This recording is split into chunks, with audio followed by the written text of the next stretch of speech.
Support right now.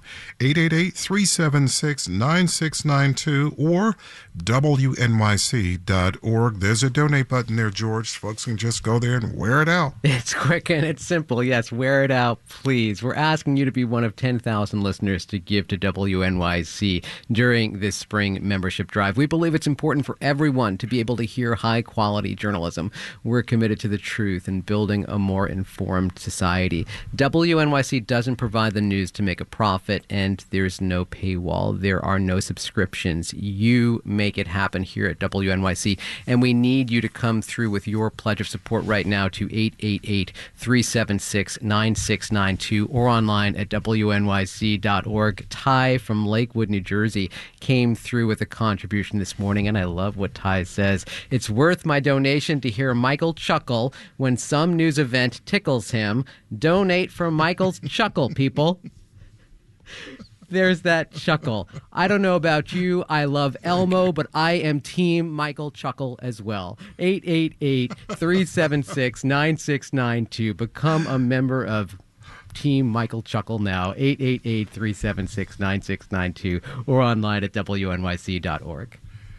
That's WNYC.org or pledge your support at 888-376-9692. Right now, New York Public Radio trustee Anna Quinlan is offering WNYC a $25,000 challenge grant, as she calls it. Why a challenge? Well, because she's challenging us to have 1,000 listeners to contribute today to unlock that $25,000 grant to WNYC. We know we can get it with your support. Your gift right now will help pay for the programming on WNYC, and you will help to get this membership drive off to a great start. Pledge your support right now, 888-376-9692, or how about just going right online to WNYC.org. Be one of the 10,000 listeners to give during this spring membership drive and to know that you are doing your part to support this public radio station. No paywall, no subscription fees. We can't raise the price for WNYC when our costs go up. You make it all happen. 888-376-9692, 888-376-9692, or online at WNYC.org. Help us to unlock this challenge, and thank you. Is $30 billion enough to make AI A-OK?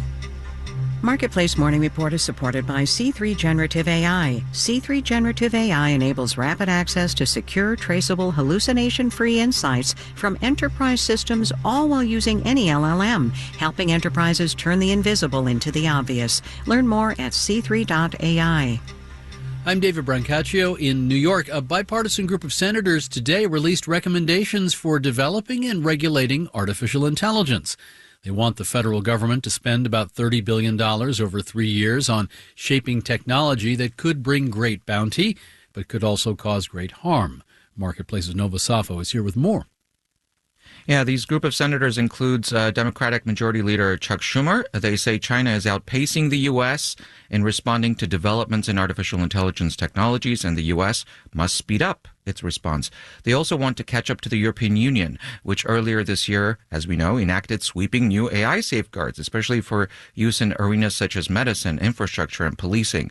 So the recommendations from the senators, it's a 33-page report, David, with broad brush strokes. They include things like new AI testing standards to figure out potential harms from these tools, and those harms would include lost jobs. And we could see action on some of these recommendations as early as today? That's right. The issues here are not exactly secret. Senators have been meeting publicly and privately with tech executives and experts for a year. They include Bill Gates, Mark Zuckerberg, Sundar Pichai, and so there are already some bills drafted. The Senate Rules Committee today plans to vote on 3, which lawmakers consider most urgent because, no surprise, they have to do with elections. Things like making sure there are disclaimers when AI is used in political ads. So those initial votes, David, are coming later this morning.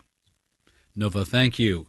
Inflation for April just came in slightly tamer than expected. The Consumer Price Index went up 0.3% for the month. This finds prices up 3.4% in a year, slightly less than the previous reading, and a separate government report shows retail sales were flat last month. That is less than forecast as well.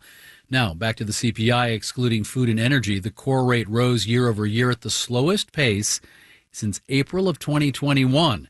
All of this helps the guardians of interest rates at the Fed make a case for lowering interest rates, perhaps in September.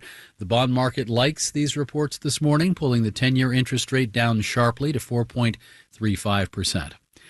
Now, that consumer price index, you should know it ignores something important that makes things more expensive for all of us. The CPI does not account for the cost of borrowing money, which, as you know, has been going up. Marketplace's Nancy Marshall-Genzer has that. Unemployment is low. Inflation has been slowly starting to cool. So why are consumers feeling blue? How people feel depends upon monthly payments that they are making, not statistical concepts of economists. That's Lawrence Summers, Harvard economist and former Treasury Secretary. He recently co-authored a paper that concludes consumers count the cost of borrowing money when they think about how they're doing economically, while economists do not. Take the CPI. It tracks the price of a basket of goods and services, but not the cost of taking out loans or using credit cards to buy all that stuff. For example, Summers says right now the CPI includes the price of a car in its basket, but since most people don't buy their cars outright for cash, it's useful to pay attention to the lease concept and the borrowing concept. in other words, the cost of leasing a car or getting a loan to buy it. But while Summers says economists should pay more attention to consumers' monthly payments, he doesn't think borrowing costs should actually be added to the basket of prices the CPI tracks. You get perversities if you make it literally a part of the CPI. Because if the CPI includes borrowing costs, it'll rise every time the Federal Reserve hikes interest rates. In effect, the Fed would be creating inflation, says economist Krishna Guha, vice chair of Evercore ISI. When you raise interest rates, you push up the cost of mortgage borrowing, and it pushes mechanically up the inflation rate. And Guha says that's true for all kinds of borrowing, even though the purpose of Fed rate hikes is to push inflation down.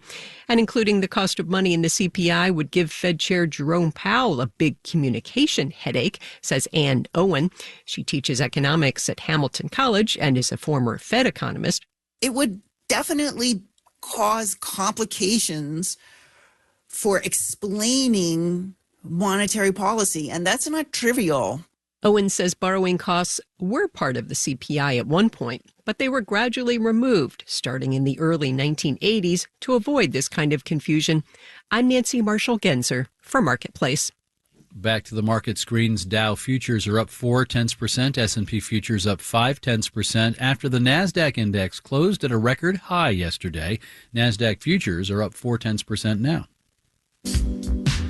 Marketplace Morning Report is supported by UKG. UKG is a partner that delivers HR, pay, time, and culture solutions designed to help build a great workplace for everyone. UKG, our purpose is people. And by Twilio Segment. Segment helps every team access good data that's real-time, clean, and accurate. The result is relevant customer experiences that drive real revenue. Segment.com. It's 9, or actually 8:58.